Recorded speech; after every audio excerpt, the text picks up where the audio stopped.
She spit on a fallen soldier's grave, called his sacrifice meaningless, and thought she could walk away without consequences. The self-proclaimed queen of the HOA, who spent years running illegal eviction scams and stealing from veterans, believed she was untouchable. But when the Marine's father started digging, he uncovered secrets that brought the FBI straight to her doorstep. And now, just wait until you hear how this woman, who once ruled with fear, became the nation's disgrace, and why justice finally won. Jason Carter never asked for much, just a quiet life in a neighborhood that didn't make his blood pressure spike every morning. He was the kind of man who didn't bother anyone, kept to himself, and handled his business the way any decent, hard-working American should. The only thing that ever truly mattered to him was his son, Mark. Mark had been the real hero, a Marine through and through. He didn't enlist for the glory, the medals, or the flag-draped ceremonies. No, Mark did it because he believed in something bigger than himself. He wanted to protect, to serve, to make sure the world had one less monster running loose in it. And when the time came, he gave everything. His life, his future, his father's only child, gone in a war Jason barely understood, buried with honors in a cemetery not far from home. Jason had a ritual. Every Sunday morning, before the world woke up to sip overpriced coffee and complain about the weather, he would drive down to the cemetery. He'd bring fresh flowers. Mark had always liked the deep red roses, bold and unwavering, like the way he carried himself. Jason would kneel, brush away the stray leaves, and talk. Not loudly, not dramatically, just talk. Tell Mark about the week, about how the old truck was acting up again, about the damn HOA always finding new ways to suck the joy out of homeownership. And for a while, that was enough. Then came Karen. Karen Whitmore wasn't just any neighbor. She was the self-proclaimed queen of the Homeowners Association, the type of woman who treated bylaws like gospel and ran the neighborhood with an iron fist. She had opinions about everything, and none of them were pleasant. Jason's lawn, a disgrace to the community aesthetic. His mailbox, unacceptable per Section 5, Paragraph C. Even the way he parked his truck, a little too close to the curb for her liking, was apparently an act of war against suburban order. Jason put up with it. What else could he do? He wasn't about to waste his energy fighting a woman whose entire existence revolved around power tripping over property lines. So he let her yap, let her write her passive-aggressive emails, let her leave notices taped to his door like she was some kind of law enforcement officer instead of a bored woman with too much time on her hands. But what he couldn't handle, what he would never forget, was what happened that Sunday. It had been an overcast morning, the kind that made the air feel heavy, like the world itself was holding its breath. Jason parked his truck, grabbed the bouquet, and made his way through the rows of headstones. It was routine, familiar, almost comforting in its predictability. Then he saw her, Karen, standing by Mark's grave, arms crossed, smirking. His first thought was that maybe she had something to say about the flowers. Maybe the HOA had suddenly decided that placing roses on a soldier's grave violated some ridiculous ordinance. But then she did it. She tilted her head back, pursed her lips, and spit. Right there, on the engraved name of his son. For a second, Jason didn't move, didn't breathe. The world around him shrank, tunneled into that single, disgusting act. The wet splatter on the stone, the way the spit trickled down the letters of his boy's name. And then she spoke. "Your son died for nothing," she sneered, her voice thick with smugness. "Just another pawn in a pointless war." Jason's blood turned to ice. Not fire, not heat. Ice. That kind of deep, bone-chilling freeze that paralyzed every muscle in his body. His fists clenched so tightly that his nails dug into his palms. He felt the sting, but didn't loosen his grip.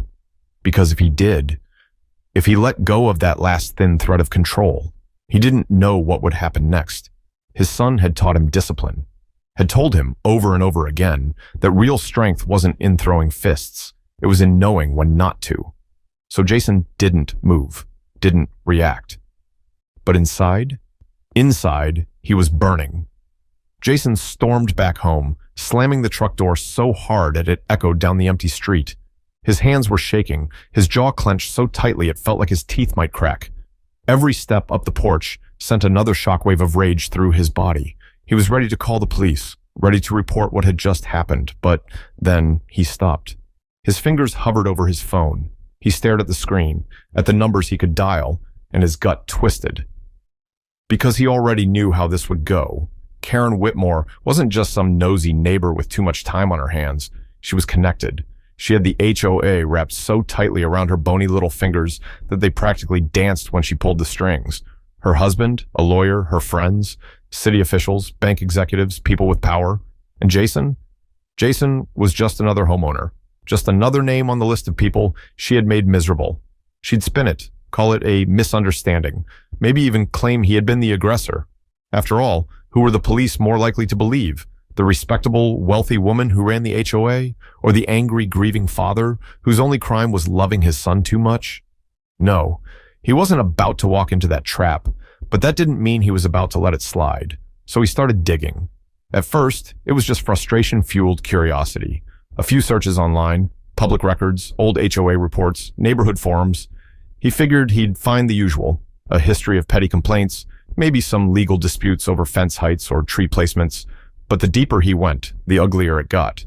Karen wasn't just a pain in the ass. She was a predator. She ran the HOA like a personal empire, a dictatorship in designer heels. Fees, inflated, violations, selective. Those who played by her rules, who nodded along and kept quiet, they were fine. Their lawns could be half dead, their fences peeling, their Christmas lights still hanging in June, and nothing would happen. But if you crossed her, if you questioned her authority, refused to pay some ridiculous fine, or, God forbid, called her out, she destroyed you. Jason found case after case. Families that had lived in the neighborhood for decades suddenly hit with outrageous violation fees, forced into legal battles they couldn't afford. Retired couples losing their homes over some technicality that Karen had created. Single parents drowning in debt because she kept tacking on penalties, pushing them closer and closer to foreclosure. And it wasn't just incompetence. It was deliberate. She had a system. A cycle. Get people behind on payments, hit them with fines. When they couldn't keep up, seize their homes. And guess who just so happened to have connections with real estate investors ready to snatch up the properties for dirt cheap? Yeah, Karen. She had made people homeless, all while smiling at neighborhood barbecues, all while sending out cheerful monthly newsletters, all while pretending to be the pillar of the community. Jason felt sick. His fingers gripped the edge of his desk, his nails digging into the worn wood. He scrolled through the testimonies, the horror stories, the bank records buried in legal jargon that all pointed to one undeniable truth. Karen Whitmore was a thief, a fraud, a monster hiding behind HOA bylaws and legal loopholes. And now she had desecrated the grave of a fallen soldier, his son. Jason sat back, exhaling slowly. His heartbeat was still hammering in his ears, but the rage had shifted, sharpened into something colder, something more dangerous. This wasn't just about revenge anymore. This was about justice. Jason sat in the dim glow of his study, his laptop screen casting cold light across his face. His hands hovered over the keyboard, then he exhaled sharply and picked up his phone instead. He didn't need Google anymore. He needed people, real ones, the kind who didn't ask pointless questions, who didn't dance around bureaucracy, who got things done. Mark's friends. He scrolled through his contacts, pausing on names he hadn't seen in years. Marines, brothers in arms, men who had fought and bled beside his son. Some had moved on, families, jobs, the civilian grind. But others were still in the game. Law enforcement, private security, intelligence. People who knew things, who had access. The first call was short, a few clipped words, an old favor owed. The second went deeper. A meeting, quiet, no paper trails. Just voices in the dark, swapping information like war stories. Then came the homeowners. Jason had expected resistance, fear, silence. The same hesitancy he had seen for years when people spoke about the HOA. But the moment he mentioned Karen's name, something shifted. People started talking. One neighbor, an older man who had lived in the community for decades, pulled Jason aside like he was passing on a state secret. "Bank statements don't add up," he whispered, sliding over a crumpled envelope filled with printed transaction logs. "Fees disappear, reappear. Then there's money going out. Big money, but not to anything the HOA actually does." Another homeowner, a single mother who had nearly lost her house to foreclosure, handed over contracts. Not just any contracts, rigged ones, tiny changes in the fine print, hidden clauses that let Karen hike up penalties whenever she pleased. She had been using legal loopholes like a surgeon wields a scalpel, slicing away at people's savings, their security, their homes. Jason documented everything, every receipt, every record, every name. And then, the jackpot. A real estate scheme, not just local, but statewide. Karen wasn't just an HOA dictator. She was a criminal mastermind in a pantsuit. She had ties to fraudulent property deals stretching across the state. Foreclosed homes weren't just being sold.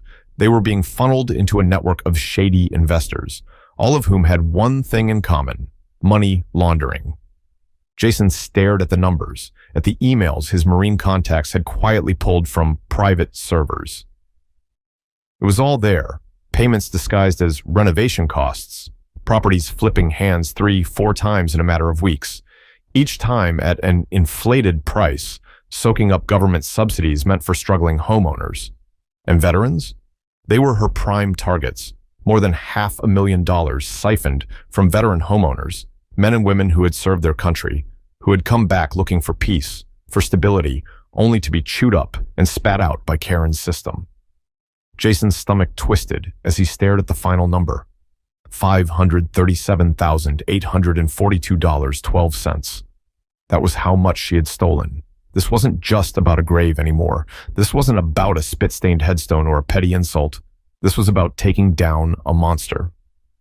Jason sat in his dimly lit study, surrounded by stacks of documents, printouts, and a laptop that had been running searches nonstop for days. His desk, once just a place where he paid bills and occasionally glanced at the neighborhood newsletter before tossing it in the trash, now looked like the nerve center of a federal investigation. And in a way, that's exactly what it was. Emails, financial records, testimonies from homeowners. Every scrap of information he had gathered painted a picture so damning that even he had trouble believing the scale of it. Karen Whitmore wasn't just a local tyrant making lives miserable with petty HOA fines. She was running a criminal empire disguised as suburban order. There was fraud, there was extortion, there were illegal property seizures, all neatly packaged under the guise of community regulations.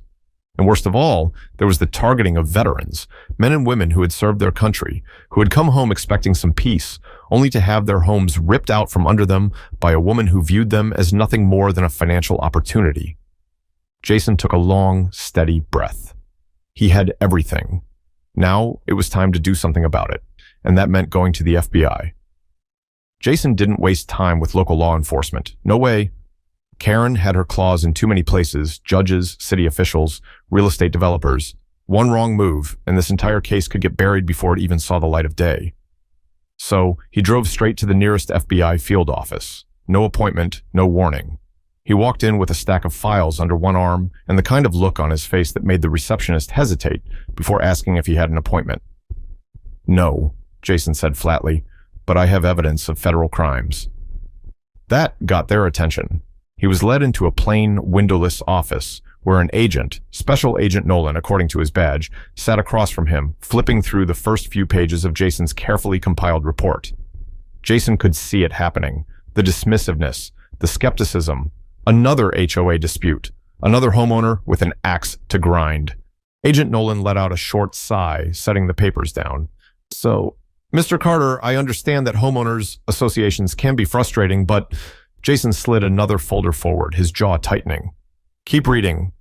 Nolan gave him a look, but obliged. He picked up the next document, scanning the contents with that same disinterested expression. But then something changed. Jason could see it. The moment when the numbers started sinking in, the casual posture stiffened, the lazy page flipping became focused scanning. Jason sat back and let it happen, let the weight of what he had brought settle on the room like a lead curtain. Nolan turned another page, and another, then another. Bank transfers that didn't add up. Money disappearing from HOA accounts, only to resurface in private real estate ventures linked directly to Karen Whitmore. Testimonies from dozens of homeowners, families, widows, veterans, who had been pushed into foreclosure only for their homes to be snatched up at below market prices and flipped through shell companies. Laundering. fraud, organized theft. Jason didn't say a word. He didn't have to. The silence stretched between them until finally, Agent Nolan exhaled through his nose and sat back. The skepticism was gone. In his place, something else. Something serious. Where did you get all this? Jason's fingers tapped against the table. Does it matter? Nolan didn't answer right away. He picked up the phone instead. A short call, low voices. Then a door opened, and another agent stepped in. Then another. Jason watched as his neatly compiled evidence was spread out across the conference table. More hands flipping through pages. More silent exchanges. And then the whispers started. Wire fraud, racketeering, money laundering, illegal evictions, Veterans Affairs violations. One of the agents, an older man with a sharp, analytical gaze, sighed heavily and ran a hand over his face. Jesus Christ. Yeah. That about summed it up. Jason didn't smile. He didn't feel satisfaction. Not yet. Because Karen Whitmore had no idea. Not yet. But she was about to. Then came the tipping point. It started small. A local news station, the kind that usually ran stories about lost pets and community bake sales, picked up on what happened at the cemetery. The spit, the insult, the sheer vile disrespect toward a fallen Marine. Jason hadn't reached out to them. He hadn't planned some grand expose, but someone who had been there that day had. The segment aired on a quiet Wednesday evening, a 5-minute piece tucked between the weather report and a story about a high school fundraiser. But those 5 minutes, they changed everything. Because someone saw it. Then they shared it. Then someone else saw it. And then the floodgates opened. Veterans, soldiers, military families, Gold Star parents, people who had bled for their country, who had buried their own, who had folded flags and clutched them to their chests with shaking hands. They saw what Karen had done, and they were furious. The anger spread like wildfire. Social media exploded. Twitter, Facebook, Instagram, even platforms Jason had never heard of, all flooded with outrage.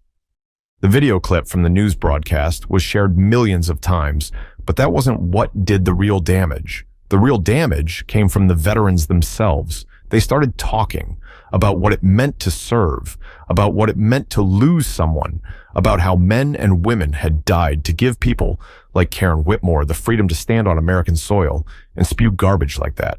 Hashtags started trending. #justice, #, veterans deserve respect, #HOA horror. And then the protests began. People showed up, not just online, but in person. The next HOA meeting, packed. Not just with homeowners, but with strangers. Veterans from all over, men in old uniforms, women with service ribbons pinned to their jackets, bikers from military riding clubs, active duty soldiers standing silently in the back, their very presence a statement. They didn't scream, they didn't threaten, they just stood there. And Karen panicked.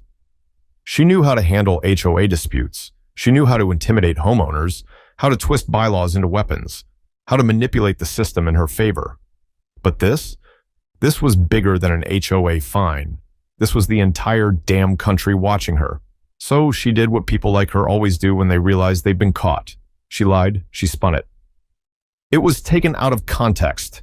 She shrieked at the next HOA meeting, her voice shrill, her eyes darting wildly as more cameras filmed her every word. It was a misunderstanding. I was being sarcastic. You people don't get it. But the problem, there was video. Someone had recorded everything. Karen tried to run. She had always thought she was untouchable. She had built her little empire on fear and manipulation, on knowing exactly how to bend the system in her favor while keeping her hands clean. Other people took the fall. Other people lost their homes. Other people suffered. Never her. But this time, she was the one being hunted. The headlines had turned against her. The once quiet homeowners she had bullied into submission were talking. The veterans she had stolen from were demanding justice. The HOA meetings she had once ruled with an iron fist had become war zones, packed with protesters, cameras, and furious voices demanding answers. And worst of all, the feds were closing in. Karen wasn't stupid. She could see the writing on the wall. She knew the playbook for people like her. When the heat got too intense, you vanished. You moved money, wiped records, and got the hell out before the cuffs came out. So she did exactly that. She started by emptying her bank accounts. Every account she had access to, personal, business, even the secret ones she thought no one knew about, was drained in a matter of hours. Hundreds of thousands of dollars disappeared, funneled into offshore accounts, masked behind shell corporations, and hidden under layers of financial trickery. She thought she was being clever. She thought she was staying ahead. She didn't know that every transaction was being monitored. Then came the house. Karen had spent years lording over the neighborhood from her mansion, treating it like a castle, while everyone else was forced to follow her ridiculous HOA rules. Now, she couldn't sell it fast enough. But this wasn't the kind of, oh, we're looking to downsize listing that rich people put up when they're upgrading to something even bigger. This was desperation. The price was slashed. The listing was rushed. She needed out, fast. She thought selling the house would give her just enough cover to slip away unnoticed, but she had already made too much noise. Then came the plane ticket, one way, no return, paid for in cash, booked under a fake name because she wasn't stupid. She knew they were watching. She felt it. She had one shot at disappearing before it was too late. Too bad she was already too late. The morning she planned to leave, she stepped outside like she always did, head held high, sunglasses perched on her face, that same arrogant posture that had fooled so many people for so many years. She walked toward her car like this was just another day, like she hadn't spent the past week desperately trying to erase herself from existence. She barely made it 3 steps. Then they closed in. It was fast. Too fast for her to process. Black SUVs, unmarked cars, law enforcement everywhere, FBI, U.S. Marshals, local police, a full-blown operation. 1 second, she was reaching for her car door. The next, a dozen agents surrounded her. Karen Whitmore, an agent said, stepping forward, badge flashing in the morning sun. You're under arrest for wire fraud, real estate fraud, money laundering, conspiracy to commit financial crimes, and Veterans Affairs violations. For the first time in her entire life, Karen wasn't in control. She froze. Then the panic set in. "What?" she shrieked, spinning toward the nearest agent. "You can't do this. This is a misunderstanding." The handcuffs snapped around her wrists. She twisted, fighting, her polished nails scratching at the air, as if she could somehow claw her way out of this. "This is illegal," she screamed. "You people are making a huge mistake. I have friends in—" "Yeah," one of the agents muttered as he shoved her toward the waiting vehicle. "We know exactly who your friends are." The cameras were everywhere now. Neighbors stood on their porches, whispering, recording. News crews had already gathered, their microphones out, their headlines writing themselves. The mighty Karen Whitmore, queen of the HOA, the woman who had built an empire of corruption and fear, was now being shoved into the back of a black SUV in front of the entire world. And Jason? Jason was right there, standing at the edge of his driveway, watching it all happen. He didn't smile. He didn't gloat. He just stood tall, arms crossed over his chest, watching as the woman who had spat on his son's grave was taken away in handcuffs. Because his son had fought for justice. And this time, Jason had fought for him. The headlines were brutal. The media didn't just report what happened, they ripped Karen Whitmore apart. HOA president charged with grand theft, money laundering, and fraud. The first wave of articles hit within hours of her arrest. News stations blasted her mugshot, a far cry from the polished, power-tripping woman the neighborhood once feared. No designer sunglasses, no smug smirk, just swollen eyes, streaked mascara, and the unmistakable look of someone who had finally realized she wasn't getting out of this one. And the more people read, the angrier they got. Woman who spit on soldier's grave exposed in multi-million-dollar scandal. That was the one. The headline that made sure everyone knew exactly who she was. It wasn't just the fraud. It wasn't just the stolen money. It was the grave. The video of her spitting on the tombstone had gone viral. And now, every military family in the country wanted her buried under the prison she was about to rot in. The backlash was immediate. Public outrage skyrocketed. People flooded news station comment sections with stories of their own HOA nightmares, naming names, exposing corruption. turning what had started as one man's fight into a nationwide reckoning. Talk shows ran segments dissecting Karen's entire history. "She's the perfect example of unchecked HOA power," one political analyst argued. "This isn't just a bad apple. This is systemic abuse disguised as neighborhood order." "This woman stole from veterans," a retired Army general spat during an interview. "She ruined families, and she has the audacity to call it a misunderstanding. Lock her up." And then, the final nail in the coffin. Karen Whitmore added to FBI's most wanted list after attempted flight. Because, as it turned out, Karen had a lot more skeletons in her closet. She wasn't just a fraud. She wasn't just an embezzler. She was dirty in ways no one had even suspected. Her HOA scams were just the tip of the iceberg. Investigators uncovered shady real estate deals in multiple states, some dating back over a decade, more illegal evictions, more stolen funds, more lives ruined. And the worst part? She wasn't alone. The deeper the feds dug, the more names started coming up. Business partners, lawyers, city officials, all with their hands in the same corrupt cookie jar. This wasn't just an HOA racket anymore. This was a full-blown, organized crime investigation. And Karen? She was running out of places to hide. Months had passed. The seasons had shifted, the heat of summer giving way to the crisp embrace of autumn. The world kept moving, as it always did. People went to work, kids went to school, and life continued its steady, relentless march forward. But for Jason, time didn't erase what had happened. The battle he had fought wasn't one you could simply walk away from. And yet, today felt different. The air was calm, the kind of crisp autumn morning that smelled of damp leaves and distant wood smoke. The sky was a pale, endless blue, the clouds high and wispy, as if the world itself had exhaled after holding its breath for too long. Jason drove in silence, his truck rolling smoothly down the quiet streets. No more HOA violation notices. No more smug emails from Karen. No more fights that shouldn't have needed fighting in the first place. Just peace, the way it should be. The entrance to the cemetery looked the same as it always had. Tall wrought iron gates standing solemnly against the backdrop of towering oak trees. The winding path inside was lined with neatly trimmed grass and rows upon rows of identical white headstones, each one carrying a name, a story, a life cut too short. He had walked this path so many times.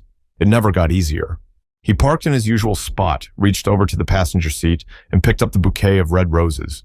Fresh, vibrant, unwavering, just like his son had been. With careful steps, Jason made his way through the rows of graves, his boots pressing softly against the earth.